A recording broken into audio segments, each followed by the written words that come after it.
Assalamu alaikum. Donc j'espère que vous allez bien. On se retrouve aujourd'hui pour un book haul parce qu'au mois de mai j'ai récupéré quand même pas mal de bouquins. Donc c'est parti. Bienvenue sur Art to the Book.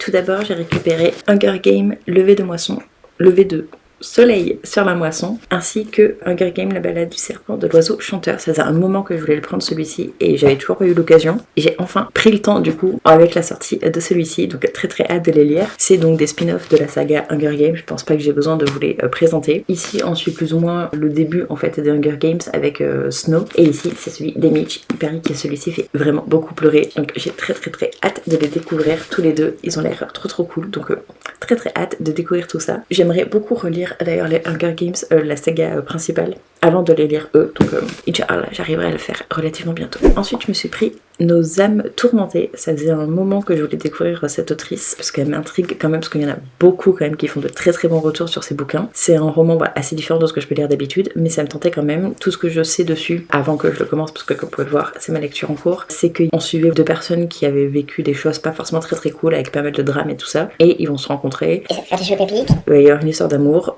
C'est un petit peu tout ce que je sais ou tout ce que j'ai pu entendre, etc. Donc hâte de voir ce qu'il en est vraiment. Pour le moment j'aime bien, donc hâte de voir pour la suite. D'ailleurs pour ceux que ça intéresserait, je fais une lecture commune dessus sur Discord, donc si ça vous intéresse n'hésitez pas à nous rejoindre. Ensuite ma soeur m'a offert Prendre la vie comme elle vient de Karen Ponte. C'est un livre qu'elle a trouvé en boîte à livres. J'ai pas lu le résumé, mais Karen Ponte c'est une autrice de feel good contemporain qui me tente plutôt bien. J'en entends beaucoup de bien, donc hâte de découvrir tout ça. J'ai même pas envie de lire le résumé, j'ai envie de me plonger dedans comme ça, donc Inch'Allah ce sera fait relativement bientôt. Ensuite ma soeur toujours m'a offert le tome 2 de Les Whisper Weeks. Il faut absolument que je lise le tome 1 qui est juste ici. Tout ce que je sais du coup de cette histoire, c'est qu'on suit un jeune homme, Benjamia, voilà, qui est propulsé dans le monde de Dédaleum. Du coup je peux vous donner les noms, un monde dont il ne connaissait pas l'existence. Je crois qu'il y a des épreuves dedans, du moins dans le premier tome, donc j'ai très hâte de découvrir tout ça. C'est un livre que j'avais vu passer sur le compte de Rêve ta vie un lecteur, il en avait parlé en beaucoup de bien, donc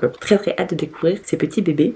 Bon, là j'ai la version Toc Toc et là la version brochée, mais c'est pas très grave. Ensuite je me suis pris Les Somnambules de Chuck Wendig, qui est un bébé absolument énorme, il fait environ 1000 pages, mais c'est un roman qui me tentait depuis des années. Je l'avais vu passer sur la chaîne de Piketty Bookin si je me trompe pas, et elle en avait parlé vraiment en bien, donc j'étais vraiment très curieuse. En fait, tout ce que je me souviens de l'histoire, c'est qu'on est dans un univers où en fait, d'un coup, il y a des personnes qui se mettent à déambuler en fait dans la rue, mais ils ont pas l'air de savoir où c'est qu'ils sont, etc. Ils sont vraiment comme des somnambules, et on sait pas trop ce qui se passe, et c'est en fait une sorte d'épidémie. Donc j'ai très hâte de le découvrir pour enfin me faire mon propre avis. Ensuite, je me suis pris quelques tomes de L'Apprenti épouvanteur de Joseph Delaney. De souvenirs, je me suis pris du tome 2 à 5 et donc le tome 11. J'ai pris en gros ce qui était présent dans les rayons parce que j'aimerais beaucoup avoir la collection pour au moment où je le lirai, comme ça je pourrais le lire tranquillement. Dans cette histoire, pour rappel, d'après ce que je me souviens moi-même, on suit un jeune garçon qui va devoir devenir justement apprenti épouvanteur parce qu'il est le fils du fils. Vous voyez, je crois que c'est comme ça tous les 7 fils,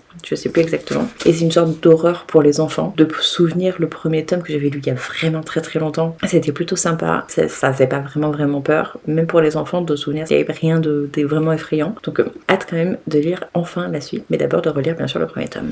Ensuite je me suis pris De rouage et de sang, les 2 tomes. J'avais commencé par le 2e tome que j'avais trouvé je ne sais plus où à vraiment pas cher en occasion, et du coup je m'étais dit ok, je veux bien le prendre parce que même si c'est un tome 2, je veux découvrir la plume de Adé Martel, dont pareil j'entends énormément de bien, et du coup je me suis pris le tome 1 sur Vinted, donc très contente de mon achat, c'est que je vais enfin pouvoir découvrir Adé Martel, une autrice dont j'entends parler depuis des années, donc alhamdulillah. Et tout ce que je me souviens de cette histoire du coup, c'est qu'on est à Arcantras, je crois que ça s'appelle, voilà, et où en fait il y a un bruit qui court comme quoi il y aurait une créature qui enlèverait des enfants. On sait pas trop quoi, comment, pourquoi, etc. Donc ça m'intéresse, j'ai envie de savoir ce qui s'y passe, pourquoi cette créature enlève les enfants, qu'est-ce qu'elle en fait, etc. Donc très hâte de découvrir enfin la plume d'Adé Martel, son univers, et du coup cette duologie, parce qu'en plus c'est une duologie, donc là c'est terminé. Et enfin, The Last But Not Least, Ayesha at Last de Uzma Jalaluddin peut-être, je ne sais pas, à la maison d'édition Mawadab. C'est son premier livre de cette maison d'édition, j'ai très hâte de le découvrir. C'est une sorte de Orgueil et Préjugés version romance halal, donc avec les principes voilà, de l'islam qui sont respectés. J'ai très envie de le découvrir. J'aimerais énormément réussir à le lire cet été. Honnêtement, je suis pas sûre que ce soit possible vu mon rythme de lecture actuel, mais j'aimerais vraiment beaucoup. Il me tente mais énormément. J'ai jamais lu Orgueil et Préjugés, mais celui-ci je l'avais déjà repéré quand il était sorti en VO, donc là qu'il est sorti en français, j'ai très hâte de le découvrir. Du coup ça fait un plutôt joli pactole. Donc n'hésitez pas à me dire si vous en avez lu quelques-uns, si certains vous tentent. Ouais, n'hésitez pas à blablater dans les commentaires. Je vous retrouve du coup dans une prochaine vidéo. Surtout faites attention à vous et des bisous.